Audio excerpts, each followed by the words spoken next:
কোন একটা সিস্টেমের লিনিয়ার ইকুয়েশন বা সরলরৈখিক ইকুয়েশন কিভাবে সলভ করতে হয় সেটা নিয়ে আমরা এখন দেখব। তো আমরা তো ছোটবেলা থেকে বিভিন্ন ধরনের ইকুয়েশন সলভ করেছি, তাই না? তো ইকুয়েশনগুলোর মধ্যে দুইটা ভ্যারিয়েবল ছিল, তিনটা ভ্যারিয়েবল ছিল বা চলক ছিল। তো বিভিন্ন ধরনের ভ্যারিয়েবল যুক্ত ইকুয়েশনগুলো আমরা কিভাবে সলভ করতাম? আমরা প্রতিস্থাপন পদ্ধতিতে করতাম সলভ, আমরা অপনয়ন পদ্ধতিতে করতাম, বজ্রগুণন পদ্ধতিতে করতাম। অনেক ধরনের পদ্ধতি ছিল আমাদের ইকুয়েশনগুলো সলভ করার ক্ষেত্রে। তো এখন আমরা যে সলভ করার সিস্টেমটা দেখব, এটা একটু আপডেটেড সিস্টেম।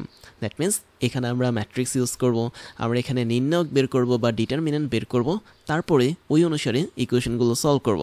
কেননা বিষয়টা হচ্ছে এরকম যে তোমরা জানো, যদি আমরা একটা সিম্পল ইকুয়েশন দেখি, ধরা যাক 3x প্লাস হচ্ছে 2 is equal two 5।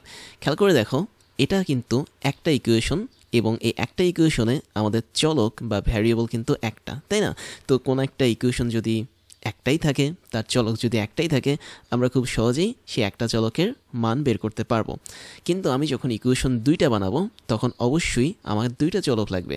That means আমি যদি ধরি 3x - 2 ইজ ইকুয়াল টু ধরো যাক 4, আরেকটা ধরো হচ্ছে 3y প্লাস হচ্ছে 2 ইজ ইকুয়াল টু 6, তাহলে দেখো এখানে কিন্তু ইকুয়েশন বেসিক্যালি একটা একটা করে আছে। 3x এর জন্য এবং 3y এর জন্য আলাদা আলাদাভাবে আমি দিয়েছি। তার মানে আমি যদি এটা সলভ করি, তাহলে আমরা x এর মান পাবো, এটা সলভ করলে y এর মান পাবো। তো এরকম একটা ইকুয়েশনের জন্য একটা চলকই নির্দিষ্ট থাকে, খুব সহজেই আমরা ওই চলক থেকে ওই ইকুয়েশন থেকে চলকের মান বের করতে পারি।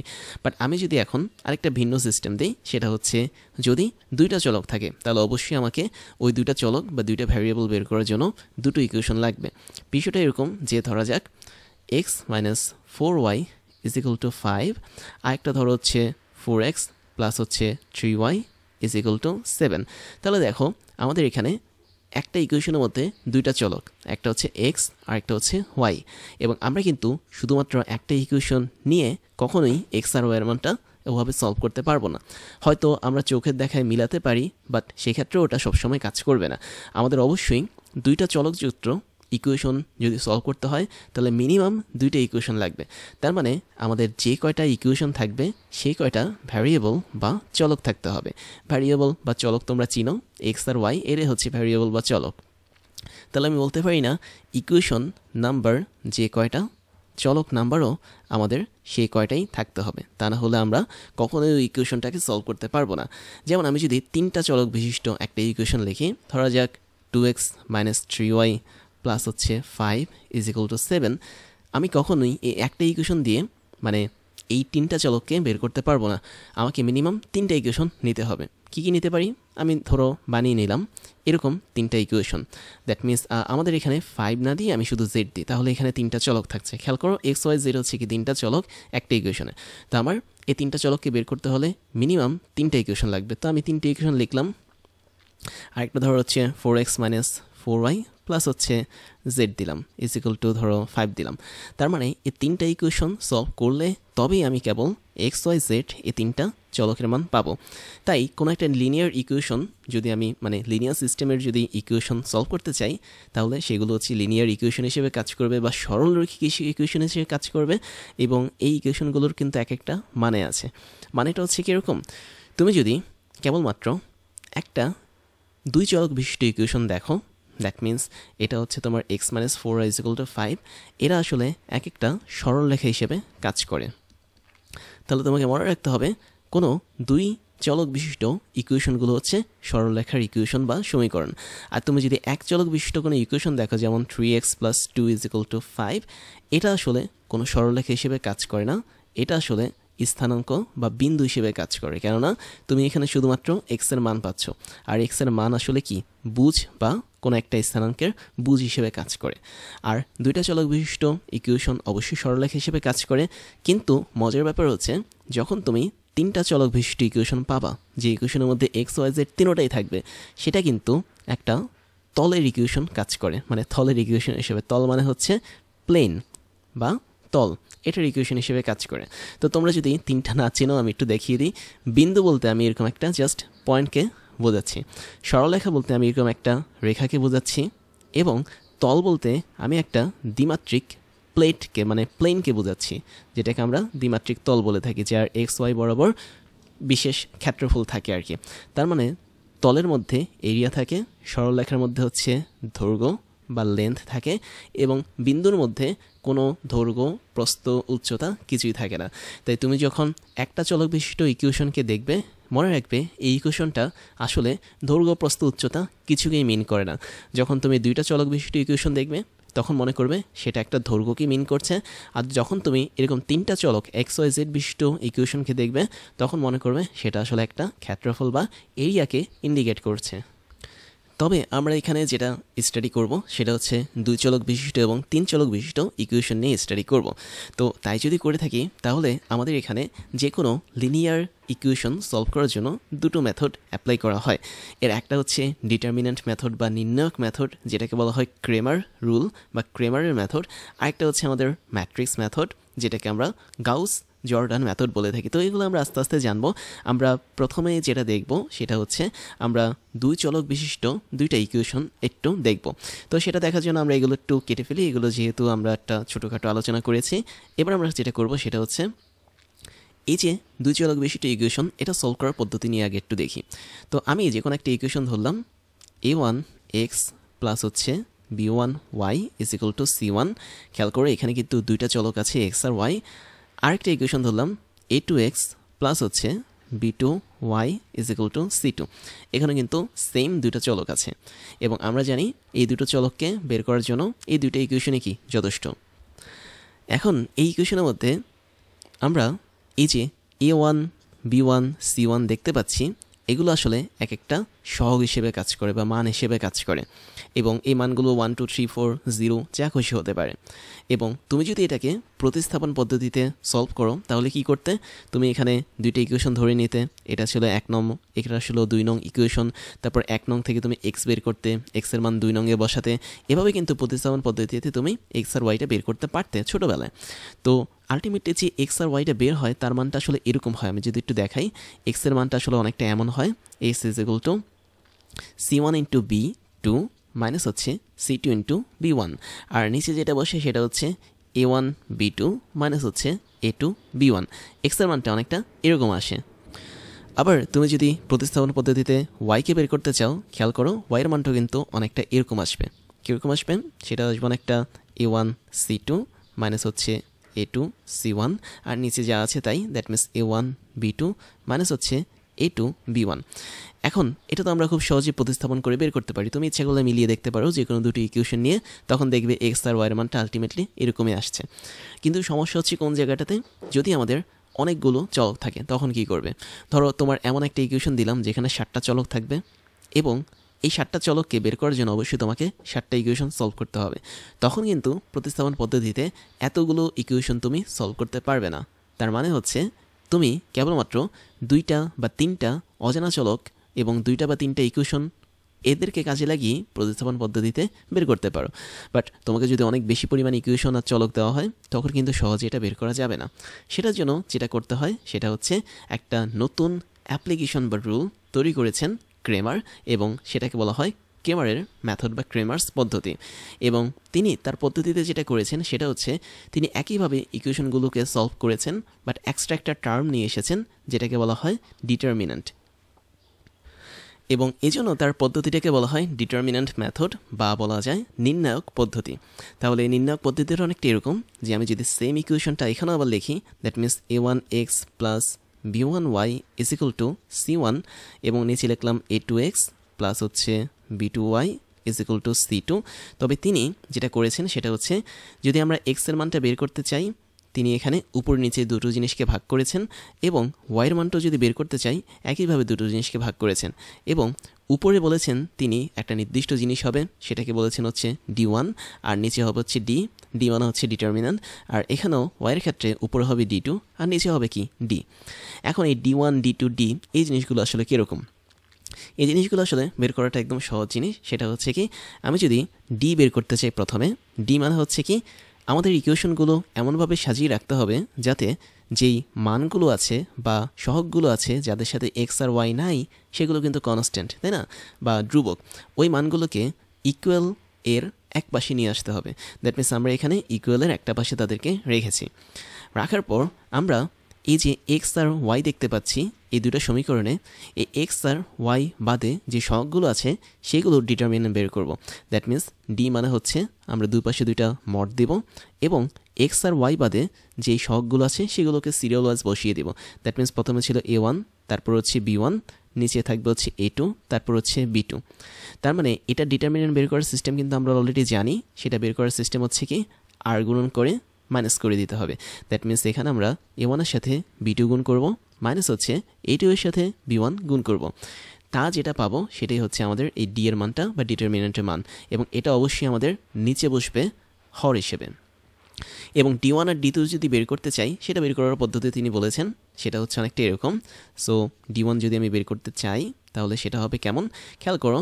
D1টা বেসিক্যালি এক্সের জন্য আমরা বের করেছি, মানে বের করতে যাচ্ছি আর কি। তখন যেটা করতে হবে সেটা হচ্ছে আমরা সিম্পলি এরকম মডুলাস নিব। আচ্ছা, আমি একটু মডুলাসটা ঠিকমতো নিই। এবং এক্স বরাবর তোমরা এখানে যেই অপশনটা পাচ্ছ সেই অপশনটাকে বাদ দিবে। দ্যাট মিন্স এই জায়গাটাতে এক্স আছে, তাই এক্সের থেকে A1 A2 কেউই কিন্তু এই মডুলাসের ভিতর যাবে না। যাবে কি, যাবে হচ্ছে আমাদের B1 B2 এবং C1 আর C2। এবং এদের যে যাওয়াটা, এই যাওয়াটা কিন্তু একটা নির্দিষ্ট ক্রমে যাবে।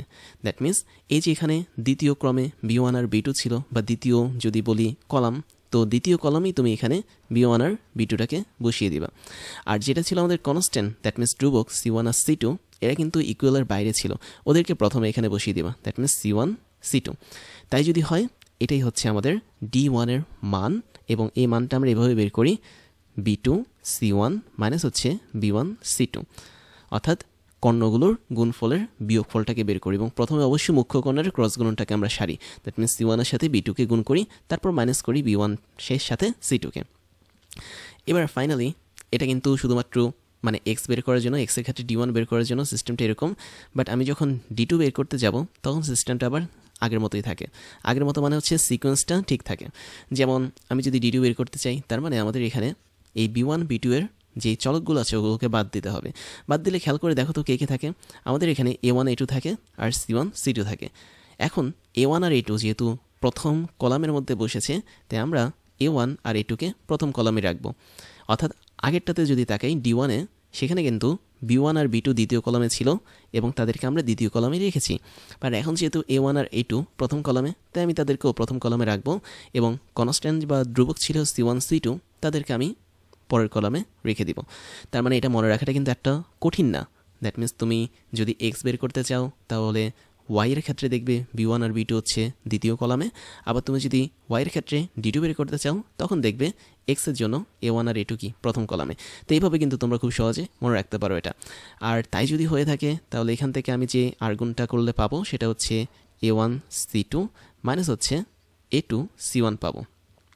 এবং আরেকটা ইন্টারেস্টিং ফ্যাক্ট হচ্ছে, তুমি যদি এই মানগুলো নিচে বসাও, এটা কিন্তু এক্স্যাক্টলি আগের মানের সাথে মিলে যাবে, মানে আগের পেজে যে মানটা ছিল তার সাথে কিন্তু মিলে যাবে। দ্যাট মিন্স D1 কত ছিল, D1 মানে হচ্ছে আমরা দেখতে পাচ্ছি B2 C1 মাইনাস হচ্ছে B1 C2, আর এখানে D এর মান কত ছিল সেটা হচ্ছে বের করেছি A1 B2 মাইনাস হচ্ছে A2 B1, আর এখানে ওয়াইয়ের ক্ষেত্রে D2 এর মান কত ছিল, D2 ছিল হচ্ছে বের করেছি A1 C2 মাইনাস হচ্ছে A2 C1, আর নিচে হবে D এর মান A1 B2 মাইনাস হচ্ছে A2 B1। তাহলে পার্থক্যটা কোথায়? আমি যদি তোমাদেরকে আগের পেজটা দেখাই তাহলে আগের পেজে খেয়াল করে দেখতে পাবে আমরা কিন্তু সেম জিনিসটাই এখানে পেয়েছি। That means C1 B2 minus C2 B1 পেয়েছি এক্স এর ক্ষেত্রে, আবার A1 C2 minus A2 C1 পেয়েছি ওয়াইয়ের ক্ষেত্রে। এখানে কিন্তু আমরা সেম জিনিসটাই পাচ্ছি। যেহেতু দুটো জিনিসই একই মিনিং করছে, বাট এখানে একটা পার্থক্য হচ্ছে কি, ক্রেমার্স সাহেব তিনি আসলে এই ডিটারমিনেন্ট কনসেপ্টটা বের করেছে যে কোনো সংখ্যক ইকুয়েশনের জন্য, যে কোনো সংখ্যক ভ্যারিয়েবলের জন্য, আর আমরা এটা করেছি শুধুমাত্র দুইটা ইকুয়েশন দুইটা ভ্যারিয়েবলের জন্য। তাই দুইটা ইকুয়েশন এবং দুইটা ভ্যারিয়েবলের জন্য এক্স আর ওয়াইয়ের মানটা সরাসরি আমরা এই ফর্মুলাটা বের করে, মানে ফর্মুলাটা ইউজ করে বের করতে পারি। বাট যদি এখানে দুইটা ইকুয়েশন না থাকে আর অনেকগুলো ইকুয়েশন থাকে, অনেকগুলো ভ্যারিয়েবল থাকে, তখন কিন্তু আমরা এই স্পেসিফিক এই দুইটা সূত্র ইউজ করে কাজ করতে পারবো না। আমাদেরকে কিন্তু এক্সের যে সূত্রটা আছে, that means D1 divide by D, D2 divide by D, এদেরকে ইউজ করে কাজটা করতে হবে। তো সেটা করার ক্ষেত্রে আমরা যেই ম্যাট্রিক্স, মানে নর্মালি ইকুয়েশন যেটার কথা বলি সেটা হচ্ছে থ্রি ভ্যারিয়েবল 3 ইকুয়েশন থাকতে হবে, অথবা তার চেয়ে বেশি ইকুয়েশন বা তার চেয়ে বেশি ভ্যারিয়েবল থাকতে হবে। তো এখন আমরা যেটা দেখবো তোমাদেরকে, মানে দেখাবো তোমাদেরকে, সেটা হচ্ছে এটার একটা এক্সটেন্ডেড ভার্সন দেখাবো। সেটা হচ্ছে এরকম যে ধরো তোমরা তো বিভিন্ন রকম দুইটা ভ্যারিয়েবল এবং দুইটা ইকুয়েশন যুক্ত সরলরেখা দেখে থাকো, তাই না? তাদের মধ্যে কিন্তু কিছু তফাৎ আছে। তফাৎগুলো কি? এক ধরনের সরলরেখা আছে যারা একে অপরকে ইন্টারসেক্ট করে বা একে অপরকে ছেদ করে। ধরো এখানে আমি দুইটা সরলরেখা এঁকেছি, তারা একটা নির্দিষ্ট পয়েন্ট পিতে ছেদ করেছে। এরকম সরলরেখার ইকুয়েশন কিন্তু আমাদের চিনতে হবে। আরেক ধরনের সরলরেখা আছে যারা প্যারালাল থাকে, এবং এই প্যারালাল সরলরেখার ইকুয়েশনও কিন্তু তোমাদের চিনতে হবে। আরেক ধরনের সরলরেখা আছে যারা হচ্ছে একটা আরেকটার উপর থাকে। দ্যাট মিন্স এটা যদি একটা সরলরেখা হয়, ঠিক একই সরলরেখার উপর ধরো আরেকটা সরলরেখা এখানে আছে, মানে এরা একে অপরের উপর ওভারল্যাপ করে থাকে বা হচ্ছে উপরিপাতন হিসেবে থাকে। তো তাদের সরলরেখার ইকুয়েশনটা কিন্তু চিনতে হবে। তো এটা চেনার জন্য আমরা যেটা করতে পারি, আমরা ইকুয়েশনগুলো লিখি। যখন তুমি দেখবে যে দুইটা সরলরেখা একে অপরকে ছেদ করেছে, আমি নর্মালি এখানে কিছু কন্ডিশন লিখব, তারপর তোমাদেরকে বলবো যে এগুলো কিভাবে ঘটে। কন্ডিশনটা লেখার আগে আমরা ইকুয়েশনটা দেখি। আমরা মোটামুটি দুইটা চলক এবং দুইটা ইকুয়েশন যুক্ত কোনো একটা সম্পর্ক তৈরি করতে পারি। সেটা হচ্ছে a1x প্লাস হচ্ছে b1y is equal to c1, এবং তারপর এটা হচ্ছে a2x, তারপর হচ্ছে b2y is equal two c2। তাহলে দেখো তো আমরা এখানে কিন্তু দুটো সরলরেখার ইকুয়েশন লিখেছি, এবং এই দুটো সরলরেখার ইকুয়েশন আসলে ভ্যারি করে। অর্থাৎ তুমি এখানে এমন কিছু কন্ডিশন দিবা যে কন্ডিশনের জন্য সরলরেখা দুটো একটা নির্দিষ্ট পয়েন্টে ছেদ করবে, সরলরেখা দুটো প্যারালাল থাকবে এভাবে, অথবা সরলরেখা দুটো একে অপরের উপর এভাবে উপরিপাতন হবে। তো এই কন্ডিশনগুলো কিভাবে কাজ করে? যদি কখনো a1 divide by a2 is equal to b1 divide by b2 এটা যদি সমান না হয়, অর্থাৎ এক্স আর ওয়াই এর চলকের যেই ভাগফলটা আছে সেটা যদি সমান না হয়, এবং একই সাথে যদি আমাদের ডিটারমিনেন্ট, দ্যাট মিন্স আমরা যে নির্ণয়কটা বের করতে যাচ্ছি সেটাও যদি 0 এর সমান না হয়, তবে আমি বলতে পারবো ওই দুটো সরলরেখা একে অপরকে ছেদ করেছে। এখন a1 by a2 is not equal to b1 by b2, এটা আসলে কি মিন করে? এটা মিন করে a1 b2 is not equal b1 a2, অর্থাৎ আমি যদি আর গুণ করি তাহলে আমাদের এই সম্পর্কটা মিন করবে। তাই যদি করে তাহলে আমাদের প্রথম যেই মানে কন্ডিশনটা দেখলাম, এই কন্ডিশন অনুসারে আমাদের এটা কাজ করবে। এবং এক্ষেত্রে তুমি যদি এই দুটো ইকুয়েশনকে সলভ করো, দ্যাট মিন্স এই দুটো ইকুয়েশনকে যদি সলভ করো এই কন্ডিশনের জন্য, তাহলে তুমি কেবলমাত্র একটা ইউনিক সলিউশন পাবে। আমি ইউনিক না লিখে আমি একক সলিউশনের কথা লিখি, অর্থাৎ একক সমাধান পাবে। এবং একক সমাধানটা কি হবে? তুমি সিম্পলি এখানে এক্স আর ওয়াই এর দুটো মান পাবে, মানে একটা করে মান পাবে আর কি, এক্স আর ওয়াই এর দুটো মান পাবে। তো এই একটা মানই হবে আমাদের এই পি বিন্দুর স্থানাঙ্ক, that means x comma y. অর্থাৎ তুমি যদি এই দুটো ইকুয়েশন সলভ করো আর দুটো ইকুয়েশন যদি আমাদের এই দুটো কন্ডিশন মেনে চলে, তবে আমরা বলতে পারি ওই দুটো সরলরেখা আসলে এই নির্দিষ্ট বিন্দুতে ছেদ করবে। তারপরে বিষয়টা হচ্ছে আরেকটু ক্লিয়ার করি, সেটা হচ্ছে যদি দুটো সরলরেখা এরকম প্যারালাল থাকে বা সমান্তরাল থাকে তখন আসলে কি ঘটবে। তো প্যারালাল সরলরেখার ক্ষেত্রে এখানে একটা দারুণ ঘটনা ঘটে। আমি ঘটনাটা একটু ভিন্ন কালারে লিখি, সেটা হচ্ছে a1 divide by a2, b1 divide by b2, তারপর হচ্ছে c1 divide by c2। c মানে হচ্ছে কি কনস্ট্যান্ট। এদের মধ্যে কেবলমাত্র a1 a2 b1 b2 এদের অনুপাতটা সেম থাকে, বাট এদের সাথে আবার c1 বাই c2 এটার অনুপাতটা সেম থাকে না। তার মানে এই কন্ডিশনটা শুধুমাত্র কাজ করবে যখন দুটো সরলরেখা সমান্তরাল থাকবে তখন। এবং এক্ষেত্রে কিন্তু আরেকটা কন্ডিশন কাজ করে, সেটা হচ্ছে আমাদের যে নির্ণায়ক ছিল এটার মানটা কিন্তু শূন্য হয়ে যায়। এবং একই সাথে আমাদের বাকি যে দুইটা নির্ণায়ক ছিল, দ্যাট মিন্স আমরা এক্স বের করতে গেলে d1 বের করতাম এবং ওয়াই বের করতে গেলে d2 বের করতাম, এদের মানও কিন্তু আসলে আমাদের শূন্য হয় না। অর্থাৎ আমি যদি একটু আলাদাভাবে লিখি, that means d1 is not equal 0 এবং একই সাথে d2 ইজ নট ইকুয়াল 0। এই দুটা শর্ত কিন্তু মেনটেন করতে হবে যদি আমাদের দুটি সরলরেখা প্যারালালভাবে থাকে। এবং মজার বিষয় হচ্ছে এই কন্ডিশনে আমরা কিন্তু কোনো সমাধান পাই না। দ্যাট মিন্স তুমি যতই চেষ্টা করো না কেন এই দুটো ইকুয়েশন সলভ করতে পারবে না। দ্যাট মিন্স এক্স আর ওয়াইয়ের কোনো স্পেসিফিক মান পাবে না। কারণ হচ্ছে এক্স আর ওয়াইয়ের স্পেসিফিক মান তখনই পাওয়া যাবে যখন একে অপরকে ইন্টারসেক্ট করবে বা ছেদ করবে। যেহেতু এই দুইটা প্যারালাল সরলরেখা কখনোই ছেদ করছে না কাউকে, তাই আমরা এখানে কোনো সমাধান পাবো না। 3 নম্বর যে পয়েন্টটা সেটা হচ্ছে যদি এই দুটো সরলরেখা, দ্যাট মিন্স আমাদের এখানে এটা 1 নম্বর সরলরেখা আর এটা হচ্ছে 2 নম্বর সরলরেখা, এরা যদি একে অপরের উপর উপরিপাতিত হয়, দ্যাট মিন্স একে অপরের উপরে যদি পড়ে যায়, তখন আসলে কন্ডিশনটা কি হবে? তখন কন্ডিশনটা একদমই সোজা। আমি এটা একটু ভিন্ন কালারে লিখি, সেটা হচ্ছে simply A1 by A2 is equal to B1 by B2 is equal to C1 by C2 হয়ে যাবে। দ্যাট মিন্স প্রত্যেকটা সহগের অনুপাত এবং আমাদের যেই কনস্ট্যান্ট ছিল বা ধ্রুবক ছিল তাদের অনুপাতের মান সমান হয়ে যাবে। এবং এক্ষেত্রে তুমি যদি দেখো তাহলে আমাদের প্রত্যেকটা নির্ণায়কের মান শূন্য হয়ে যাবে। দ্যাট মিন্স আমাদের নির্ণায়ক ছিল একটা ডি, তারপর এক্সের মান বের করার জন্য নির্ণায়ক ছিল D1 এবং ওয়াইয়ের মান বের করার জন্য নির্ণায়ক ছিল D2। এদের সবার মানটা কিন্তু শূন্য হয়ে যাবে এবং এক্ষেত্রে তোমার অসংখ্য সমাধান পাবে বা ইনফাইনাইট সলিউশন পাবে। আমি একটু ইনফিনিটি লিখি, ইনফাইনাইট সমাধান পেয়ে যাবে। কারণ হচ্ছে কি, যে যেহেতু দুটো রেখা একে অপরের উপর পতিত হয়েছে, তার মানে দুইটা রেখার মধ্যে কিন্তু ইনফিনিটি পয়েন্ট আছে এবং এই ইনফিনিটি পয়েন্টগুলো কিন্তু এখন মিলে গেছে, তাই না? তার মানে তুমি এখানে ইনফিনিটি সংখ্যক পয়েন্ট পাবে যারা আসলে সাধারণ অবস্থায় বা কমন অবস্থায় দুটো রেখার মধ্যেই কাজ করছে। তাহলে আমরা দুইটা ভ্যারিয়েবল এবং দুইটা ইকুয়েশন যুক্ত বিভিন্ন সরলরেখাগুলো দেখলাম এবং তাদের বিভিন্ন কন্ডিশনগুলো দেখলাম। এবার যেটা করব সেটা হচ্ছে এই ক্র্যামারস ল ইউজ করে বা নির্ণায়ক পদ্ধতিটা ইউজ করে আমরা তিনটা ইকুয়েশন এবং তিনটা ভ্যারিয়েবলের কিছু কন্ডিশন দেখব। তাহলে আমরা প্রথমে যেটা দেখব সেটা হচ্ছে তিনটা ইকুয়েশন লিখে ফেলি যাতে আমাদের বুঝতে সুবিধা হয়। ধরো তিনটা চলক আছে আমাদের, a1x প্লাস হচ্ছে b1y প্লাস হচ্ছে c1z is equal to d1। এটা হচ্ছে প্রথম ইকুয়েশন যার মধ্যে তিনটা চলক দেখতে পাচ্ছ xyz। দ্বিতীয় ইকুয়েশনটা অনেকটা এরকম, a2x প্লাস হচ্ছে b2y প্লাস হচ্ছে c2z, আর এটাকে আমি ধরলাম d2 এবং আচ্ছা এটাকে আমি 2 এই পাশে লিখি। এবং আরেকটা হচ্ছে a3x প্লাস হচ্ছে b3y প্লাস হচ্ছে c3z is equal two D3। তাহলে দেখো তো এখানে আমাদের তিনটা ইকুয়েশন আছে, তিনটা চলকও আছে, তাই না? তো তিনটা চলক বা কনস্ট্যান্ট, মানে কনস্ট্যান্ট তো না, চলক হচ্ছে ভ্যারিয়েবল, তাই যদি থাকে তো ক্রেমার্স ল অনুসারে আমি যদি এখান থেকে XYZ বের করতে চাই তাহলে আমি কিন্তু সরাসরি ওই সূত্র ইউজ করতে পারবো না।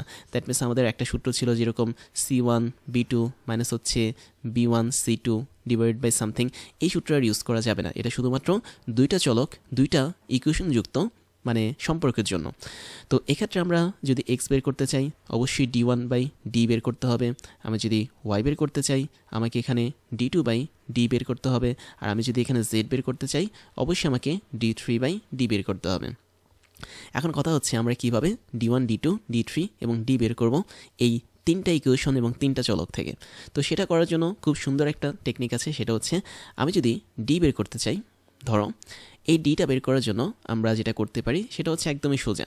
আমরা সিম্পলি চলক বাদে মানে এখানে যে ভ্যারিয়েবল আছে constant, that means d1 d2 d3, এদের বাদে বাকি যারা আছে তাদের মানগুলোকে বসিয়ে দেব।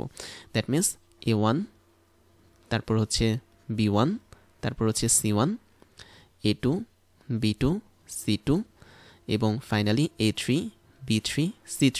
দেখো তো এটা কিন্তু আমাদের একটা ম্যাট্রিক্সের মানের মতো হয়ে গেছে। দ্যাট মিনস আমরা এখানে কিন্তু 3x3 ম্যাট্রিক্সের মান হিসেবে এটাকে পাচ্ছি এবং তোমরা কিন্তু অলরেডি 3x3 ম্যাট্রিক্সের মান বের করতে পারো। কীভাবে বের করো আমি বলেছিলাম, এখানে প্লাস দিতে হয়, মাইনাস দিতে হয়, প্লাস দিতে হয়। তার মানে আমি যদি এটার মানটা বের করি সরাসরি, মানটা কীভাবে আমরা বের করব, আমরা সিম্পলি a1 নেব মানে +1, তারপর হচ্ছে a1 বরাবর রোয়ার কলামকে বাদ দিব, বাকি থাকবে যে অংশ তাদের মধ্যে বজ্রগ্রহণ করবো। That means b2 into c3 minus হচ্ছে b3 ইন্টু c2, তাই না? আমি একটু লিখে দিই তাহলে তোমাদের জন্য সুবিধা হবে। তারপর থাকবে কি মাইনাস b1 থাকবে, সূত্র অনুসারে আমি একটু নিচে নিচে লিখি, তাহলে মাইনাস b1 থাকবে।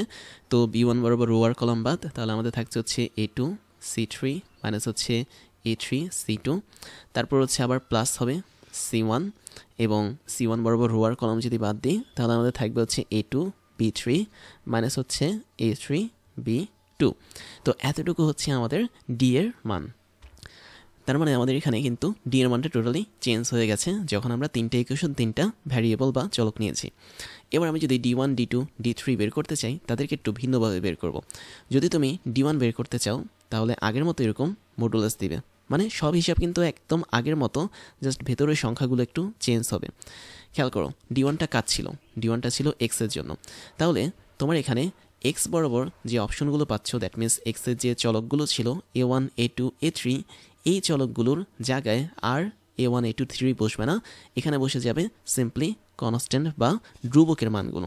দ্যাট মিন্স আমাদের প্রথম কলামে বসবে d1 d2 d3, খুবই সিম্পল। এবং বাদ বাকি যা আছে তা যেমন আছে তেমনই বসবে।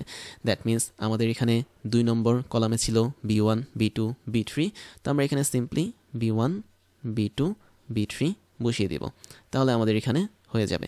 এবং 3 নম্বর কলামে ছিল c1 c2 c3, তাহলে c1 c2 c3 হবে এবং এটাকে আমরা মডুলাস দিয়ে দিব। তো এটাই হচ্ছে আমাদের d1 এর মান, এবং এটাকে আমরা কিন্তু ঠিক আগের এটার মতোই বের করতে পারবো। দ্যাট মিন্স আমরা এখানে প্লাস মাইনাস প্লাস ধরে ঠিক আগের মতোই বের করতে পারবো। তারপর আমি যদি তোমাদের জন্য d2 বের করার চেষ্টা করি, d2 বের করার সিস্টেম কি? একদমই সিম্পল। d2 কার জন্য বের করছি? y এর জন্য। তাহলে y এর জন্য যদি বের করি তাহলে আমাদের এই y বরাবর যে মানগুলো আছে b1 b2 b3 ওর জায়গাটাতে সিম্পলি d1 d2 d3 বসে যাবে, আর বাদ বাকিগুলো যা আছে তাই থাকবে। তার মানে প্রথম কলাম বরাবর a1 a2 a3 এখানে বসবে a1 a2 a3। তারপরে 2 নম্বর কলাম যেহেতু বের করছি y এর জন্য, তাই 2 নম্বর কলাম বরাবর বসবে হচ্ছে ধ্রুবকগুলোর মান d1 d2 d3, এবং 3 নম্বর কলাম বরাবর যা আছে তাই বসবে, that means c1 c2 c3, এবং এটাকে মডুলাস করে দেব। একইভাবে তোমরা এখন চাইলে d3ও বের করতে পারো, খুবই ইজি জিনিস। d3 বের করার জন্য সেম জিনিস খাটাবো। খেয়াল করো d3টা হচ্ছে কি z, তাই না? তো z এর জন্য বের করছি, তাই এখানে c1 c2 c3 3 নম্বর কলামে আছে, ওই জায়গাটাতে আমরা সিম্পলি d1 d2 d3 বসিয়ে দেব। তাহলে আমাদের প্রথম কলাম যেটা সেটা যা আছে তাই থাকবে a1 a2 a3, এখানে থাকবে হচ্ছে b1 b2 b3, just simply এই জায়গাটাতে d1 d2 d3 থাকবে। আর এদের মান সবগুলো আমরা বের করব ওই প্লাস মাইনাস প্লাস করে। দ্যাট মিন্স যদি মান বের করতে চাই তাহলে প্লাস মাইনাস প্লাস দিব এখানে, এখন আমরা প্লাস মাইনাস প্লাস দিয়ে সেম আগের সিস্টেমে মানগুলোকে বের করব। তো এবার যেহেতু এটা আমরা দেখে ফেলেছি, আমরা এখন এটার ক্ষেত্রেও কিছু কন্ডিশন দেখব। কন্ডিশনগুলো মানে হচ্ছে আরও কিছু ক্রেমার্স রুল দেখব, এবং এই ক্রেমার্স রুলগুলো আসলে 3টা ইকুয়েশন 3টা চলকের জন্য প্রযোজ্য। তো খেয়াল করো আমরা কিন্তু অলরেডি এখান থেকে দেখতে পাচ্ছি যে 3টা চলকযুক্ত কোনো একটা ইকুয়েশন যদি থাকে তারা আসলে এক একটা প্লেন বা তল হিসেবে কাজ করে। তার মানে আমরা এই তলগুলো নিয়ে আমরা একটু জানার চেষ্টা করব। তাহলে সেটা জানার জন্য আমরা একটা নতুন স্লাইড নেই, এবং এক্ষেত্রে আমরা আবারও 3টা ইকুয়েশন লিখি। ধরা যাক a1x প্লাস হচ্ছে b1y প্লাস হচ্ছে c1z is equal to d1 ছিল। তারপর হচ্ছে a2x প্লাস হচ্ছে b2y plus c2z is equal two d2 ছিল, এবং a3x প্লাস, আচ্ছা a3টা একটু এইভাবে লিখি, a3x plus b3y plus c3z is equal two d3 ছিল।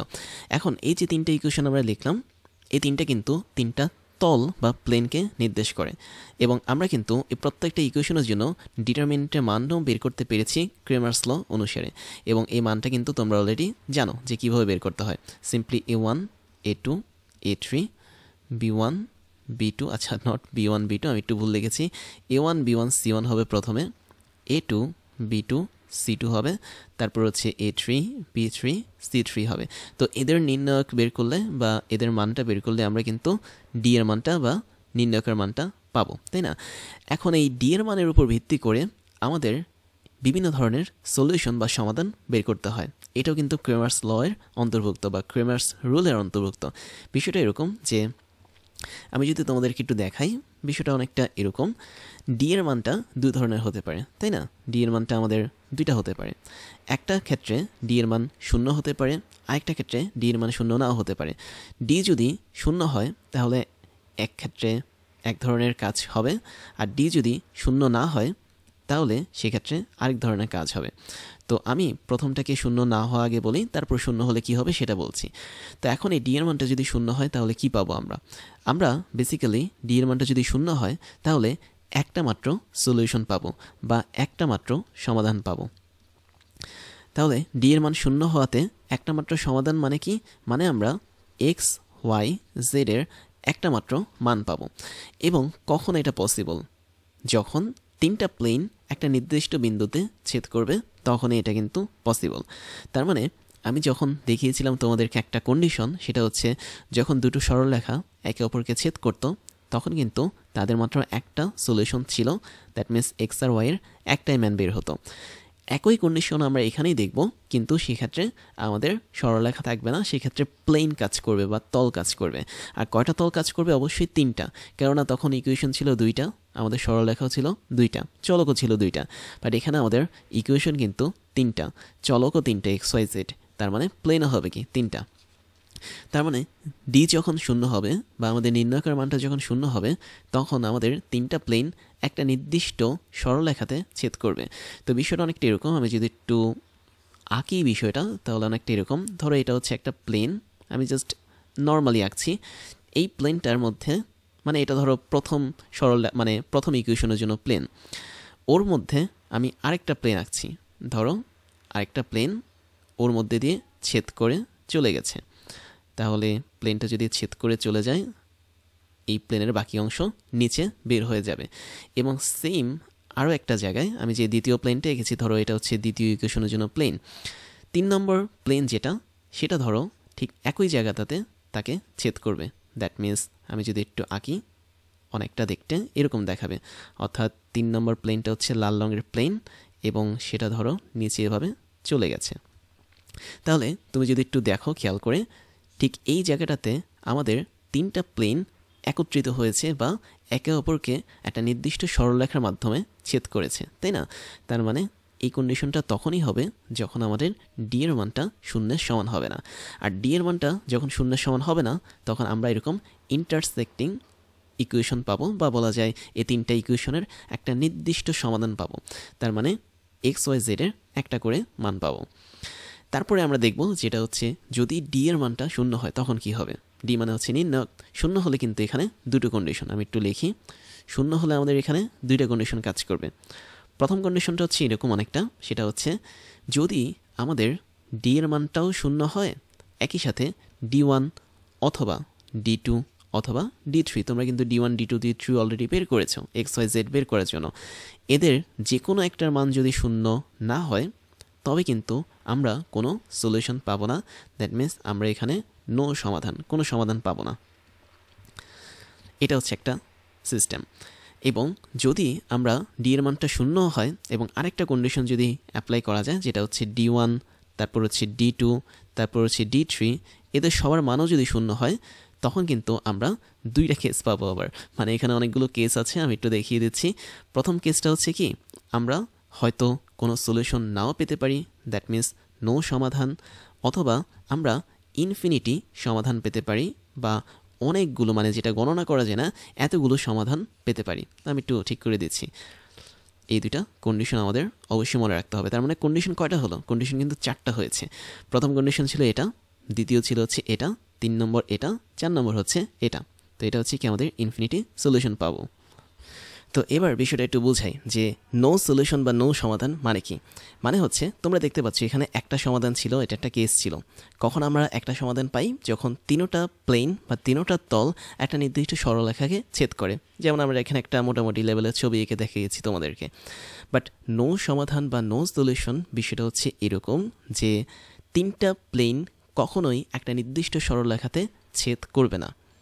এবং এটার আরেকটা মিন আছে, কখন তিনটা প্লেন বা তিনটা তল একটা নির্দিষ্ট সরলরেখায় ছেদ করে না? যখন তারা নিজেরা পরস্পরের সাথে যুক্ত থাকে না, অথবা তাদের মধ্যে যে কোনো দুজন পরস্পরের সাথে যুক্ত থাকে না। তাহলে আমি যদি বলি যে নো সমাধান বা নো সলিউশন, এর মানে হচ্ছে আমি তিনটা প্লেনের কথাই বলি। ধরো আমি একটু ভিন্ন কালারে এখানে দেখাই। ধরো আমাদের একটা প্লেন আছে, কথার কথা এরকম তল। এখন একটা তল আরেকটা তলের সাথে কখন স্পর্শ করবে না বা কখন একে অপরকে টাচ করবে না বা ছেদ করবে না? যখন তারা পরস্পর সমান্তরালে থাকবে। তার মানে দুটো প্লেন, মানে মিনিমাম দুটো প্লেন যখন সমান্তরালে থাকবে তখন তাদের মধ্যে কিন্তু কোনো সলিউশন থাকবে না। এবং যখন তোমার তিনোটা প্লেন প্যারালালভাবে থাকবে তখনও কিন্তু তাদের মধ্যে কোনো সলিউশন নেই বা সমাধান নেই। সমাধান হওয়ার জন্য তাদেরকে ছেদ করতে হবে, একদম প্রথম ছবির মতো, দ্যাট মিনস এটার মতো। তার মানে যখন তিনটা প্লেন প্যারালালভাবে থাকে তখন তাদের মধ্যে কোনো সমাধান থাকে না। আরেকটা কেস আছে, সেটা হচ্ছে ধরো দুইটা প্লেন সমান্তরালে আছে, এটা একটা প্লেন বা তল, আর এটা হচ্ছে আরেকটা প্লেন বা তল, এবং তাদেরকে ছেদ করে আছে 3 নম্বর প্লেনটা।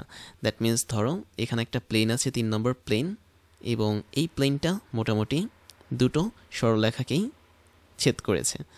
কিন্তু এর মানে এই না যে তিনোটা সরলরেখা একটা নির্দিষ্ট বিন্দুতে ছেদ করেছে। নির্দিষ্ট বিন্দু না, আসলে এটা হচ্ছে নির্দিষ্ট সরলরেখা হবে, কেননা সরলরেখাগুলো হচ্ছে নির্দিষ্ট বিন্দুতে ছেদ করে, আর প্লেনগুলো নির্দিষ্ট সরলরেখাতে আসলে ছেদ করে। তাহলে দেখতে পাচ্ছি এখানে পরপর দুইটা প্লেন আছে, দুইটা প্লেনের জন্য দুইটা ইকুয়েশন যুক্ত, এবং 3 নম্বর রেড কালারের যে প্লেনটা আছে সেটা আবার দুইটা প্লেনকে টাচ করেছে। তার মানে এই না যে এখানে তিনোটা প্লেন বা তিনোটা তল একসাথে কোনো একটা নির্দিষ্ট সরলরেখাতে যুক্ত হয়েছে। তার মানে যখনই তুমি দেখবে যে 3টা তল বা 3টা প্লেন একসাথে যুক্ত হয়নি নির্দিষ্ট একটা সরলরেখাতে, একদম প্রথম ছবিটার মতো এটার মতো, তখনই বুঝে নিবে এদের দুজনের কারোরই কোনো স্পেসিফিক সমাধান নেই বা সলিউশন নেই। তার মানে আমি বলতে পারি এটার ক্ষেত্রেও নো সমাধান, এবং প্রথম ছবি দ্যাট মিন্স তিনোটা যে প্যারালালভাবে রয়েছে 3টা প্লেন, এটার ক্ষেত্রে আমরা কোনো সমাধান পাবো না। আর এখন যদি আমরা ইনফিনিটি সমাধানের কথা বলি তাহলে বিষয়টা কীরকম? ইনফিনিটি সমান মানে হচ্ছে কি, মানে সমাধান মানে হচ্ছে কি যে এখানে এই অপশনটা ছিল এটার মানে হচ্ছে ধরো আমার এখানে একটা প্লেন আছে বা তল আছে, আমি তলটাকে আঁকলাম, এবং এই তলের সাথে করে মানে এই তলের মধ্যেই আমি আরও দুটো তল নিলাম, মানে একই লেভেলে নিলাম। একই লেভেল বলতে হচ্ছে আমি একই কি বলবো যে উচ্চতাতে নিলাম। ধরো ভূমি থেকে আমি একই উচ্চতাতে তিনোটা নিলাম, তো এমনভাবে নিলাম যে তারা একে অপরকে উপরিপাতন করে বা সুপারপজিশন করে। মানে বিষয়টা এরকম যে আমি কিভাবে বলবো, তুমি 3টা পেজ নিলে তোমার হাতে, এবং এই 3টা পেজকে একত্রিত করে ফেলে একই তলে। বিষয়টা হচ্ছে এরকম।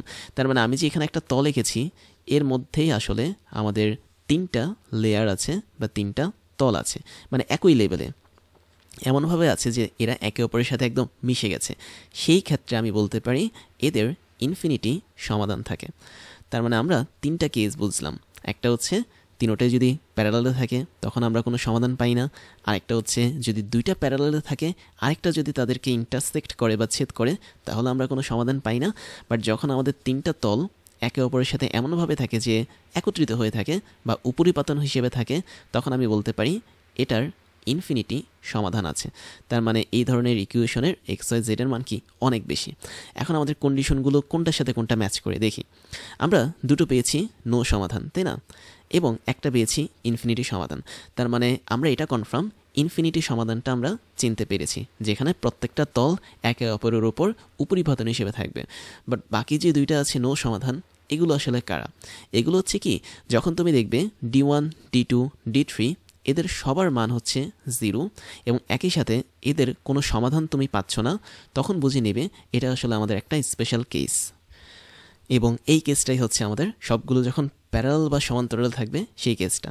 তার মানে এই নো সমাধানটা হচ্ছে কি সবগুলো প্যারালাল। দ্যাট মিনস আমি যদি এটাকে এ কেস ধরি তাহলে এ হচ্ছে আমাদের সেই কেস যখন আমরা সবগুলো তলকে সমান্তরালে পাবো। আর আরেকটা দেখেছো তুমি নো সমাধান, সেখানে দেখতে পাচ্ছ D1 অথবা D2 অথবা D3 যে কোনো একটার মান 0 হতে পারবে না, বাকিগুলোর মান 0 হোক সমস্যা নেই, এবং সেক্ষেত্রেও কিন্তু আমরা কোনো সমাধান পাচ্ছি না। এটা হচ্ছে আমাদের এই কেসটা। দ্যাট মিনস যে কোনো দুটো তল সমান্তরালে থাকবে আর আরেকটা তাদের ছেদক হিসেবে থাকবে। তার মানে বি নম্বর কেসের জন্য হচ্ছে এটা কাজ করবে। তাহলে আমরা কনফার্ম হলাম এখানে আসলে টোটাল 4টা ব্যাপার আছে। 4টা ব্যাপারের মধ্যে আমরা দেখতে পাচ্ছি যে কেবল একটাই সমাধান পাবো তখনই যখন 3টা তল একে অপরের সাথে একটা নির্দিষ্ট সরলরেখাতে ছেদ করবে। দ্যাট মিনস এটা হচ্ছে আমাদের ধরো ডি নম্বর পিকচার, একদম প্রথম পিকচারটা। আর বাকি ক্ষেত্রেও কিন্তু আমাদের দেখতে পাচ্ছি ইনফিনিটি সমাধানের জন্য 3টা তল একইভাবে একে অপরের উপর উপরিপাতন হিসেবে থাকবে। তারপরে নো সমাধান বা কোনো সমাধান যখন পাবো না 3টে ইকুয়েশন সলভ করে, তখন বুঝে নিব এই 3টা ইকুয়েশন হয় তিনজনই প্যারালালে আছে অথবা যে কোনো দুজন প্যারালালে আছে এবং একটা তাদের সাথে ইন্টারসেক্ট বা ছেদক হিসেবে আছে। তো এবার তোমাদেরকে এক্সাম্পলের মাধ্যমে বিষয়টা একটু বোঝাই, কেননা বিষয়টা কিন্তু একটু ক্রিটিক্যাল। তো আমরা প্রথম এক্সাম্পলটা একটু দেখি। এক্সাম্পলটা অনেকটা এরকম, আমি 3টা ইকুয়েশন নিই, 3টা চলক বিশিষ্ট, x plus y plus z is equal to হচ্ছে 1। তার মানে এটা কি একটা প্লেন বা তল নির্দেশ করে। তারপর আমি নিলাম হচ্ছে 2x প্লাস হচ্ছে 2y প্লাস হচ্ছে 2z ইজ ইকুয়াল টু কত নিই 3 নিই। তারপর হচ্ছে ধরো 3x প্লাস 3y প্লাস হচ্ছে 3z ইজ ইকুয়াল টু 4 নিলাম। তাহলে তিনটা ইকুয়েশন তিনটা চলক, এর মানে হচ্ছে তিনটা তল বা প্লেন নিয়েছি আমরা। এখন এই তিনটা প্লেন আমি যদি একটা নির্দিষ্ট সূত্র খাটাই তাহলে আমরা দেখি কি হতে পারে। তো ধরো আমি এখানে প্রথমে a1 বাই a2 বের করব, তারপরে b1 বাই b2 বের করব, c1 বাই c2 বের করব, তারপর হচ্ছে d1 বাই d2 বের করব। এই চারটা জিনিস আমি এখন এখানে বের করব। তো বের করতে গেলে খেয়াল করে দেখো কি হচ্ছে। আমরা দেখতে পাচ্ছি a1 বাই a2 যদি আমি বের করি তাহলে আমরা দেখতে পাচ্ছি a1 মানে হচ্ছে 1 এবং a2 মানে হচ্ছে 2, তাহলে এটা হবে কি 1 ডিভাইডেড বাই 2। b1 মানে হচ্ছে y এর সাথে 1 আছে, তারপর 2 আছে y এর সাথে 1 by 2, c1 by c2 same জিনিস 1 বাই 2 পাচ্ছি, এবং d1 বাই d2 পাচ্ছি আমরা 1 ডিভাইডেড বাই 3। এখন এটা তো আমরা বের করলাম a1 বাই a2 মানে প্রথম আর দ্বিতীয় ইকুয়েশনের জন্য, তাই না? তার মানে আমাদের এটা হচ্ছে ফার্স্ট বা প্রথম প্লেন বা তল, আর এটা হচ্ছে আমাদের সেকেন্ড প্লেন বা তল। এখন এই যে দুটো তলের ইকুয়েশন থেকে আমরা এই সম্পর্কটা তৈরি করলাম, আমরা দেখতে পাচ্ছি এখানে half is equal to half is not equal to 1 by 3। তার মানে a1 by a2 is equal to b1 by b2 is equal to c1 by c2, but this is not equal to d1 by d2। এই সম্পর্কটা যখন আসবে ভালো করে খেয়াল রাখবে, এটা হচ্ছে দুইটা তল প্যারালাল বা সমান্তরাল থাকার সম্পর্ক।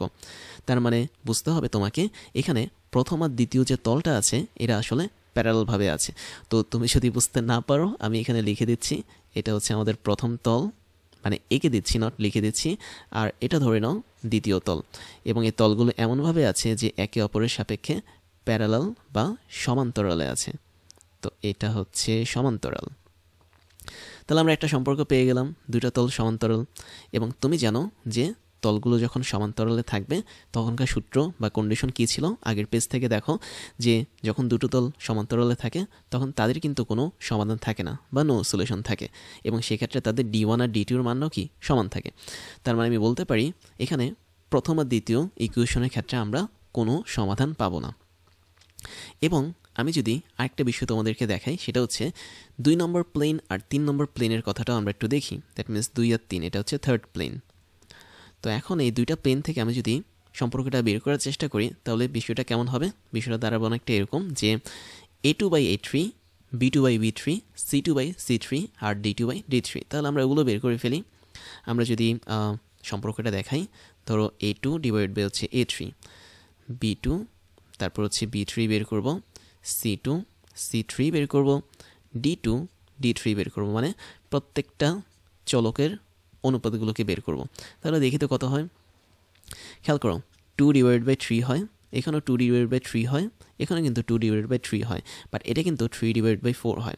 তার মানে সম্পর্কটা কিন্তু আগের মতোই আসছে, a2 বাই a3 মানে যা, b2 বাই b3 মানে তা, c2 বাই 3 মানে তা, কিন্তু সেটা d2 বাই d3 এর সমান না। তার মানে আমি বুঝলাম 2 নম্বর আর 3 নম্বর প্লেন এরাও কিন্তু একে অপরের সাপেক্ষে প্যারালালভাবে থাকবে। তাই যদি থাকে তাহলে আমি বলতে পারি আমাদের এই ইকুয়েশনটা আসলে প্যারালাল প্লেনগুলোর ইকুয়েশন, যেখানে প্রত্যেকটা তল বা প্লেন একে অপরের সাপেক্ষে সমান্তরালে থাকছে। এবং যখন তারা সমান্তরালে থাকবে তার মানে এখানে কোনো চান্স নেই সমাধান পাওয়ার। তাই আমি বলতে পারি আমাদের এই তিনটে ইকুয়েশন যতই আমি চেষ্টা করি না কেন আমরা এখানে কোনো সলিউশন পাবো না বা হচ্ছে কোনো সমাধান পাবো না। এটা তোমাদেরকে মনে রাখতে হবে। তাহলে আমরা এই সিস্টেমটা দেখলাম। এখন আমরা আরেকটা সিস্টেম দেখি, দ্যাট মিনস আমরা আরেকটা ইকুয়েশন দেখি। আরেকটা ইকুয়েশন আমি এভাবে বানাতে পারি যে, আচ্ছা আমি ইকুয়েশনটা একটু বানাই, সেটা হচ্ছে অনেকটা এরকম। ধরো x plus y plus z is equal to কত দেওয়া যায় 1 দিই। তারপর ধরো 2x plus 2y plus 2z is equal to 4 দিলাম। তারপরে ধরো হচ্ছে 2x প্লাস 3y প্লাস হচ্ছে 5z এটা দিলাম ইজ ইকুয়াল টু কত দিই 5 দিই। তাহলে দেখো তো এখানে তিনটে ইকুয়েশন আমি যে লিখছি আমরা এখন বের করব এদের সলিউশন বের করা যায় কি না। এবং এই তিনটে ইকুয়েশনের মধ্যে কিন্তু তিনটাই কি আলাদা আলাদা প্লেন নির্দেশ করে। তার মানে এটা হচ্ছে আমাদের প্রথম প্লেন, দ্বিতীয় প্লেন, তৃতীয় প্লেন। এখন আমরা বের করব কি, আমরা টেস্ট করে দেখব প্রথম আর দ্বিতীয় প্লেনের ক্ষেত্রে a1 বাই a2 এর মান কত, b1 বাই b2 এর মান কত, c1 বাই c2 এর মান কত এবং d1/d2 এর মান কত। তার মানে একটা বিষয় কনফার্ম, তোমরা কিন্তু এখান থেকে একটা সূত্র লিখে ফেলতে পারো, এটা শুধুমাত্র প্যারালাল যদি থাকে প্লেন তার জন্য প্রযোজ্য। তার মানে দুইটা ইকুয়েশনের ক্ষেত্রে যদি তাদের সহগগুলোর অনুপাত এভাবে সমান হয়, বাট তারা যদি ধ্রুবকের অনুপাতে সমান না হয়, তাহলে সেটা আমাদের কিসের সত্য? প্যারালাল প্লেনের সত্য। এটা তোমরা একটু লিখে রাখতে পারো বা জেনে রাখতে পারো, এটা কিন্তু একটা খুব ইম্পর্ট্যান্ট সূত্র। একইভাবে আমরা এটাকেও লিখে রাখতে পারি, যেহেতু এটা হচ্ছে 2 আর 3 নম্বর প্লেনের জন্য, তাই এটা আমাদের প্যারালাল প্লেনের সূত্র হিসেবে কাজ করবে। এখন তুমি যদি এটা বের করো, তাহলে তুমি দেখতে পাচ্ছ যে এক্স আর 2x, তার মানে এখানে অনুপাতটা হচ্ছে হাফ, তার মানে এটা আমরা পাবো হচ্ছে 1/2।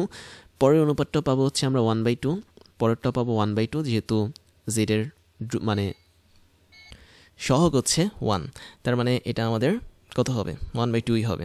তারপরে d1/d2 মানে হচ্ছে কি 1/4। তাহলে খেয়াল করো তো, এখানে প্রত্যেকটা কিন্তু সমান, তার মানে a1/a2 মানে যা, b1/b2 মানে তা, c1/t2 মানে তা, বাট d1/d2 কিন্তু সেম না। তার মানে আমি বলতে পারি প্রথম প্লেন আর দ্বিতীয় প্লেনটা কিন্তু প্যারালাল বা সমান্তরাল হিসেবে কাজ করে। এবার আমরা যদি পরেরটা দেখি, দ্যাট মিনস 2 নম্বর আর 3 নম্বর প্লেনেরটা দেখি, তাহলে দেখি কি হবে। তো সেক্ষেত্রে আমরা বের করব কি? আমরা বের করব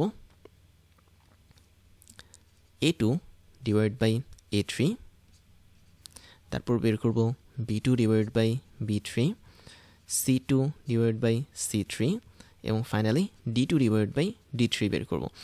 তো তাই যদি বের করি, তাহলে দেখো 2/2 1 হবে, 2/3 এটা 1 হবে না, 2/5 এটাও কিন্তু 1 হবে না, আবার 4/5 এটাও কিন্তু তাদের সমান হবে না।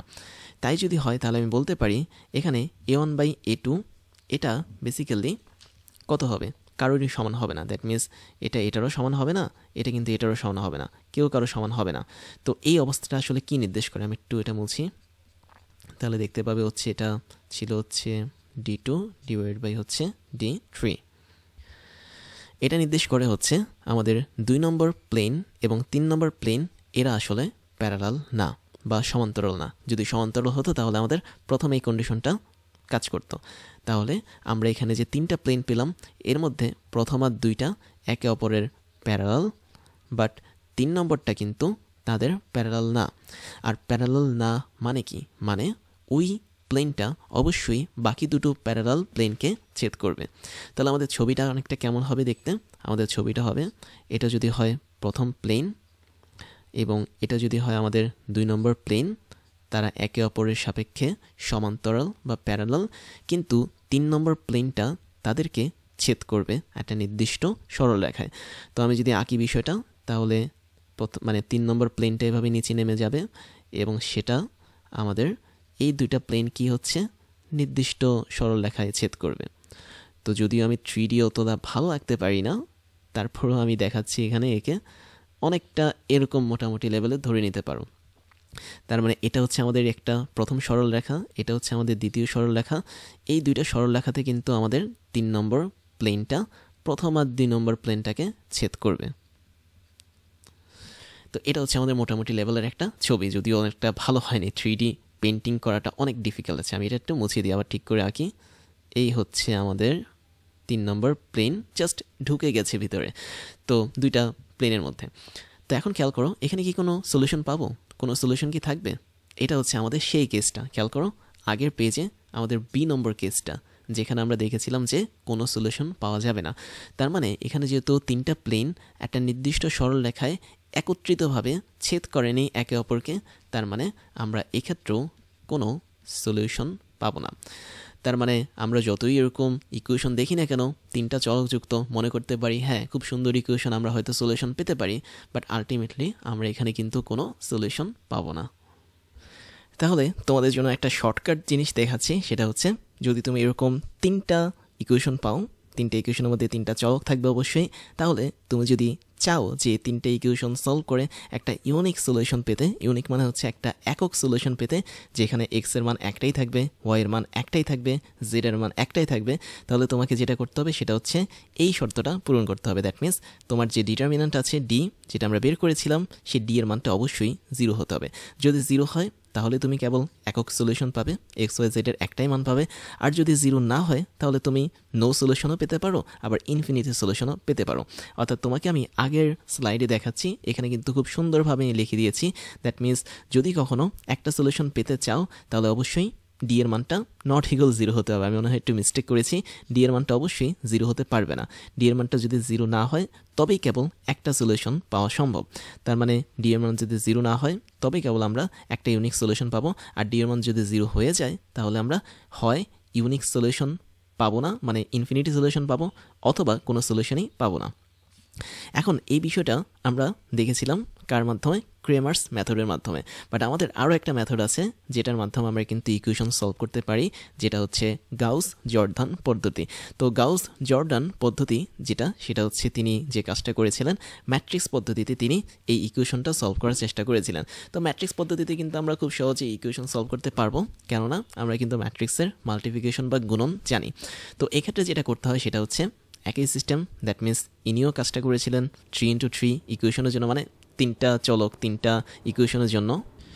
তো ম্যাট্রিক্স পদ্ধতি হয় কি, আমি এখানে আবারও তিনটা ইকুয়েশন লিখলাম। ধরা যাক আমি এখন একটা কাজ করি, সেটা হচ্ছে আমি মান দিয়ে ইকুয়েশনগুলো লিখি। দ্যাট মিনস আমি ধরে নিলাম প্রথম ইকুয়েশনটা x plus y plus z লিখলাম, মানে তিনটা চলক, তিনটা ইকুয়েশন লিখতে চাচ্ছি। তো পরের ইকুয়েশনটা ধরে লিখলাম হচ্ছে এক্স মাইনাস কত দেওয়া যায়, ওয়াই প্লাস হচ্ছে জেড, সহজটা দিই, এবং এটার মান ধরো হচ্ছে 2 দিলাম, এবং তারপর ইকুয়েশনটা কত দেওয়া যায়, ধরো 2x দিলাম প্লাস হচ্ছে ওয়াই দিলাম মাইনাস হচ্ছে জেড দিলাম ইজ ইকুয়াল টু 1। এখন আমরা চাচ্ছি কি, এটাকে সলভ করতে হবে ম্যাট্রিক্স পদ্ধতিতে, যেটা তৈরি করেছিলেন গাউস জর্দান ইনি, মানে এরা দুজন মিলে আর কি। তো এখন এই গাউস জর্দান মেথডটা আসলে ম্যাট্রিক্স মেথড হলেও এটা কিন্তু ক্রেমার্স ল এর মতোই, জাস্ট ওনারা ইউজ করেছেন ম্যাট্রিক্স পদ্ধতি আর ক্রেমার ইউজ করেছেন নির্ণায়ক বা ডিটারমিনেন্ট পদ্ধতি। এখন এই তিনটা ইকুয়েশন যে আমরা দেখছি, এদেরকে কিন্তু খুব সহজে ম্যাট্রিক্স ফরম্যাটে লেখা যায়। কীভাবে লেখা যায় চলো দেখি। আমরা প্রথমে যেটা করব সেটা হচ্ছে, যদি এটাকে ম্যাট্রিক্স ফরম্যাটে লিখতে চাই তাহলে আমাদের প্রথম কাজটা হচ্ছে আমরা একটা ম্যাট্রিক্স নেব, এবং এই ম্যাট্রিক্সটা হবে 3x3 ম্যাট্রিক্স। কারণ আমাদের এখানে যেহেতু চলক আছে তিনটা, ইকুয়েশন আছে তিনটা, তাই আমাদের ম্যাট্রিক্সটা হবে 3x3 ম্যাট্রিক্স। এই ম্যাট্রিক্সের ভিতরে আমরা প্রথমে চলক বাদে সবগুলো মান বসিয়ে দিব। চলক মানে হচ্ছে কি এক্স ওয়াই জেড বাদে, এবং কোন মানগুলো বসাবো, যেগুলোর চলকের সহগ হিসেবে ছিল সেগুলোকে। দ্যাট মিনস এক্সের সাথে 1 ছিল, ওয়াইয়ের সাথে 1 ছিল, জেডের সাথে 1 ছিল, এদেরকে আমরা সিকোয়েন্স ওয়াইজ বসিয়ে দেব। তাহলে 1 1 1 1 মানে হচ্ছে গুণ ছিল, নিচেও সেম 1 ওয়াইয়ের সাথে -1 গুণ, জেডের সাথে 1 গুণ, এবং এখানে 2 গুণ 1 গুণ -1 গুণ। তাহলে এই পদ্ধতিটা আমরা এখানে এভাবে লিখলাম। তারপর যেটা করব, ওই ম্যাট্রিক্সের সাথে আমরা গুণ আকারে লিখব আমাদের সেই চলকগুলোকে। দ্যাট মিনস আমাদের এক্স ওয়াই জেড তিনটা চলক ছিল, বাট এই চলকগুলোকে আমরা লিখবো আসলে নিচে নিচে। That means x y z এভাবে একটা নির্দিষ্ট কলামে লিখবো, রোতে কিন্তু লিখবো না, রো হিসেবে লিখবো না। এবং ইকুয়াল দিব, ইকুয়াল দেওয়ার পর আমরা যেই ধ্রুবকগুলোকে পাচ্ছি ইকুয়েশন থেকে তাদেরকেও একটা কলামে লিখে ফেলবো। দ্যাট মিনস 6 2 1 যেভাবে আছে সেভাবেই। এখন খেয়াল করে দেখো তো এটা আসলে কি মিন করে। এটা মিন করে যে একটা নির্দিষ্ট ম্যাট্রিক্সের সাথে আমি একটা নির্দিষ্ট চলককে গুণ করলাম, গুণ করার পর আমরা আরেকটা নির্দিষ্ট ম্যাট্রিক্স পেলাম। এবং বেসিক্যালি বিষয়টা কিন্তু তাই। তুমি যদি একটু ম্যাট্রিক্সের গুণনের কনসেপ্টটা খাটাও তাহলে তুমি দেখবে, তুমি যদি প্রথম রো বরাবর এই টোটাল কলামটাকে যদি গুণ করো তাহলে তুমি যা পাবে সেটাই কিন্তু 6 এর সমান ইকুয়েশন অনুসারে। দ্যাট মিনস আমি যদি তোমাকে দেখাই 1 এর সাথে এক্স গুণ করো, এক্স পাবে, তারপর সূত্রের প্লাস, তারপর 1 এর সাথে ওয়াই গুণ করো, ওয়াই পাবে, সূত্রের প্লাস, 1 এর সাথে জেড গুণ করো, জেড পাবে, এবং এটা ইজ ইকুয়াল টু কী হচ্ছে আমাদের এখানে ঠিক 6 হচ্ছে। তার মানে আমরা এখানে বেসিক্যালি একটা 3x3 ম্যাট্রিক্সের সাথে গুণ করছি কাকে, 3x1 ম্যাট্রিক্সকে গুণ করছি। তার মানে আমরা যে গুণফলটা পাবো সেটা হবে কি, অবশ্যই 3x1 ম্যাট্রিক্স হিসেবে থাকবে, এবং তাই কিন্তু দেখতে পাচ্ছি। তার মানে আমরা বলতে পারি এই ম্যাট্রিক্সের গুণটা করার মাধ্যমে কিন্তু আমাদের এই ইকুয়েশনটা এসেছে। আর আমরা এখানে কি করলাম, জাস্ট উল্টোভাবে এই ইকুয়েশনটাকে ভেঙে ম্যাট্রিক্সের ফরম্যাটে কনভার্ট করলাম। এখন এখান থেকে আমরা একটা সূত্র বানাবো। সূত্রটা হচ্ছে কি, আমাদের টার্গেট হচ্ছে এক্স ওয়াই জেড এর মান বের করা, তাই না? তো আমি যদি কোনোভাবে এক্স ওয়াই জেড যুক্ত এই ম্যাট্রিক্সের মানটা বের করতে পারি, তাহলে ম্যাট্রিক্সের প্রত্যেকটা উপাদানই হবে কি এক্স ওয়াই জেড এর মান। তার জন্য আমি এই টোটাল এক্স ওয়াই জেড যুক্ত ম্যাট্রিক্সের মানটাকে কথার কথা কে ধরলাম। তাহলে কে হচ্ছে আমাদের এমন একটা ম্যাট্রিক্স যার মধ্যে আমাদের 3টা চলক বসে আছে, এবং এর আগে যে ম্যাট্রিক্সটা ছিল, এই যে টোটাল ম্যাট্রিক্সটা যেটা এসেছে সহগগুলো থেকে, আমি এটাকে এ ধরলাম, এই ম্যাট্রিক্স ধরলাম আর কি। তাহলে এই ম্যাট্রিক্সের সাথে আমি কে ম্যাট্রিক্সের গুণ করলে আমি একটা নতুন ম্যাট্রিক্স পাচ্ছি। ধরো এই ম্যাট্রিক্সটাকে আমি এখন বি ধরলাম, দ্যাট মিনস এই ম্যাট্রিক্সটা হচ্ছে আমাদের বি। তাই যদি করি, আমাদের টার্গেট কে বের করা। তাহলে কে যদি বের করতে চাই, আমরা একটা কাজ করতে পারি, আমরা চাইলে উভয় পক্ষে ইনভার্সকে গুণ করতে পারি, দ্যাট মিনস প্রথম ম্যাট্রিক্সের ইনভার্সকে। তাই যদি করি, তাহলে আমরা এখানে পাবো হচ্ছে এ ইনভার্স ইন্টু এ কে, মানে আমি উভয় পক্ষে এখানে এ ইনভার্সকে গুণ করতে যাচ্ছি, এ ইনভার্স ইন্টু বি। কেন করছি? কারণ আমরা এখানে কিন্তু দেখতে পাচ্ছি এ ইনভার্স এবং এ, এরা কিন্তু দুজন গুণ হয়ে যাবে, তাই না? গুণ হলে কি থাকবে, অভেদক ম্যাট্রিক্সে চলে আসবে। তার মানে এ ইনভার্স আর এ গুণ করলে আমি আই পাবো, আই এর সাথে আমরা এখানে কে গুণ হিসেবে পাবো, আর এখানে পাবো এ ইনভার্স ইন্টু বি। এবং ফাইনালি তুমি জানো যে অভেদক ম্যাট্রিক্সের সাথে কোনো একটা অন্য ম্যাট্রিক্স গুণ করলে সেই ম্যাট্রিক্সটাই হয়, তার মানে আই এখানে আর থাকছে না। আর এ ইনভার্স মানে কি? এ ইনভার্স মানে হচ্ছে অ্যাডজয়েন্ট অফ এ ম্যাট্রিক্স, ওটাকে আমি ভাগ করব এই ম্যাট্রিক্সের মান দিয়ে, ওর সাথে আমাদের বি ম্যাট্রিক্সটা গুণ যাবে। তার মানে এই যে টোটাল অংশটা আমরা পাচ্ছি, adjoint of A into B divide by A ম্যাট্রিক্সের মান, এটাই আসলে আমাদের এই কাঙ্ক্ষিত কে এর মান। আর কে কী ছিল? আমাদের 3টা চলক নিয়ে তৈরি ম্যাট্রিক্সের মান ছিল। তার মানে ম্যাট্রিক্স পদ্ধতিতে আমাদের যে অ্যাকচুয়াল ফর্মুলা, সেই ফর্মুলাটা হচ্ছে ফাইনাল যে লাইনটা লিখেছিলাম সেটা। তাহলে গাউস জর্দান পদ্ধতিতে তুমি যদি 3টা ইকুয়েশন থেকে 3টা চলকের মান বের করতে চাও, তাহলে তোমাকে ওই 3টা ইকুয়েশনকে প্রথমে ম্যাট্রিক্স ফর্মেটে কনভার্ট করতে হবে। ফাইনালি সেখান থেকে অ্যাডজয়েন্ট অফ এ ম্যাট্রিক্সের মান এবং বি ম্যাট্রিক্সটাকে বের করে বসিয়ে তারপর ক্যালকুলেশন করতে হবে। তো এটা ছিল আমাদের পদ্ধতি। এখন এই পদ্ধতির মধ্যে কিছু শর্ত আছে, কিছু কন্ডিশন আছে। তো কন্ডিশনগুলো আমরা একটু দেখি। আমরা কন্ডিশন দেখার আগে আমরা কে এর মানটা একটু লিখে ফেলি। তাহলে আমরা পরের পেজে যে কেটা আমরা বের করেছিলাম নতুন ম্যাট্রিক্স, এটার মানটা একটু লিখে ফেলি। তো আমাদের কেটা কী ছিল? আমাদের কেটা ছিল হচ্ছে adjoint of A matrix divide by হচ্ছে এ ম্যাট্রিক্সের মান ইন্টু ছিল বি। তোমরা আর একটু দেখে নাও, আমাদের কিন্তু এটা ছিল অ্যাকচুয়াল ফর্মুলা। এখন এখানে কিছু শর্ত থাকে। শর্তগুলো হচ্ছে কি, আমরা যদি এই এ ম্যাট্রিক্সের মান নিয়ে কাজ করি, তাহলে আমরা এ ম্যাট্রিক্সের 2 ধরনের মান পেতে পারি। তো একটা মান হচ্ছে সে 0 হতে পারে, আরেকটা মান হচ্ছে সে 0 নাও হতে পারে। তো আমি যদি প্রথম কেসটা দেখাই তোমাদেরকে, ধরো এই এ ম্যাট্রিক্সের মানটা 0 হলো না, তখন কিন্তু আমাদের এক ধরনের সলিউশন পাওয়া যাবে। 0 হলো না মানে কি? মানে অবশ্যই আমরা এ ম্যাট্রিক্সের ইনভার্স করতে পারবো, তাই তো কথা ছিল। তুমি যদি আগের স্লাইডে দেখো, আমরা কিন্তু এই পাশে এ ইনভার্সটাকে পেয়েছিলাম। তার মানে এ ইনভার্সটা তখনই আমরা পাবো যখন আমরা এই এ ম্যাট্রিক্সের মান পাবো, দ্যাট মিনস এই এ ম্যাট্রিক্সের মানটা 0 হবে না তখন।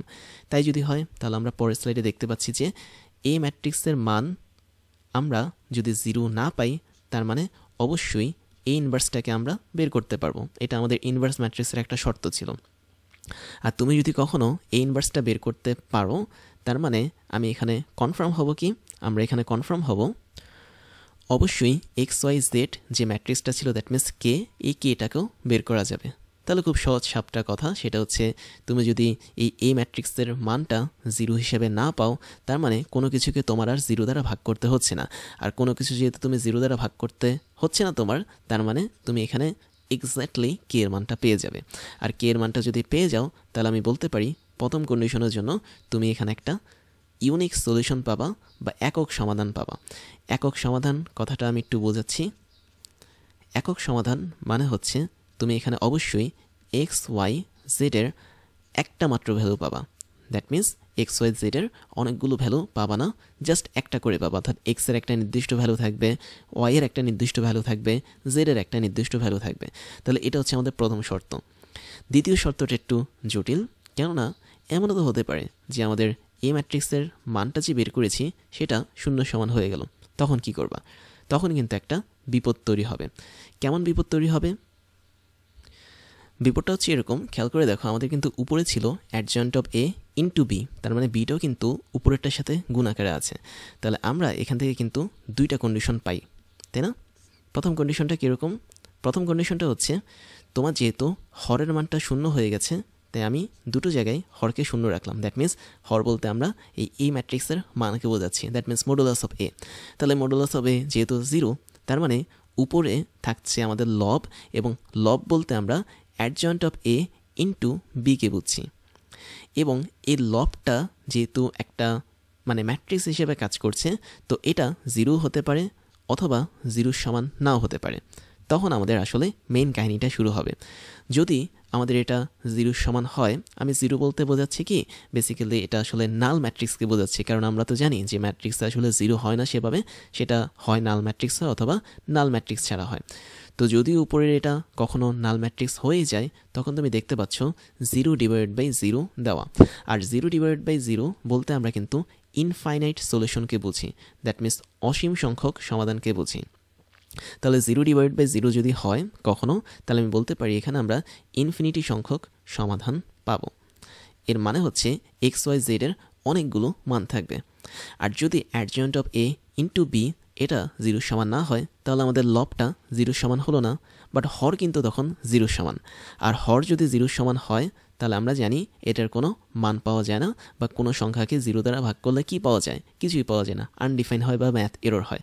তার মানে এই ক্ষেত্রে আমাদের কোনো সমাধান থাকবে না। তো এইসব ক্ষেত্রে আমরা A B, not A B, এটা হচ্ছে XYZ এর কোনো রকম সমাধান পাবো না। তো এই দুটো কন্ডিশন অবশ্যই মনে রাখতে হবে তোমাদের। তাহলে আমাদের এখানে টোটাল কন্ডিশন কিন্তু 3টা। আমি আরেকবার যদি রিক্যাপ করি, প্রথম কন্ডিশন হচ্ছে কি, যদি তুমি এই ম্যাট্রিক্সের মান পেয়ে যাও, তাহলে আলহামদুলিল্লাহ তুমি এখানে একটা মাত্র সমাধান পাবে XYZ এর, আর কোনো সমাধান পাবে না, মানে একটাই মাত্র মান পাবে XYZ এর, দ্বিতীয় তৃতীয় এরকম কোনো মান পাবে না। আর যদি তোমার কখনো এই ম্যাট্রিক্সের মানটা শূন্য হয়ে যায়, তখন আবার দুইটা কন্ডিশন। কেন? কারণ তোমার লবের মধ্যে বসে আছে একজন, সে হচ্ছে adjoint of A into B matrix, এটা কিন্তু বসে আছে লবে। তার মানে ওকেও তোমার কনসিডার করতে হবে। ওর মানটা একবার 0 হতে পারে, ওর মানটা একবার 0 নাও হতে পারে।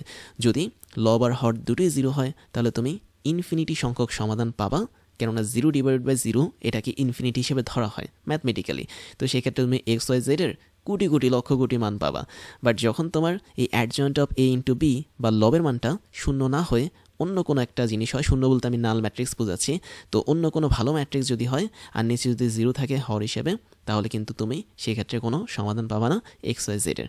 তো এটা ছিল আসলে আমাদের গাউস জর্দানের মেথড, এবং তিনি ম্যাট্রিক্সের মাধ্যমে এই মেথডটা অ্যাপ্লাই করেছেন।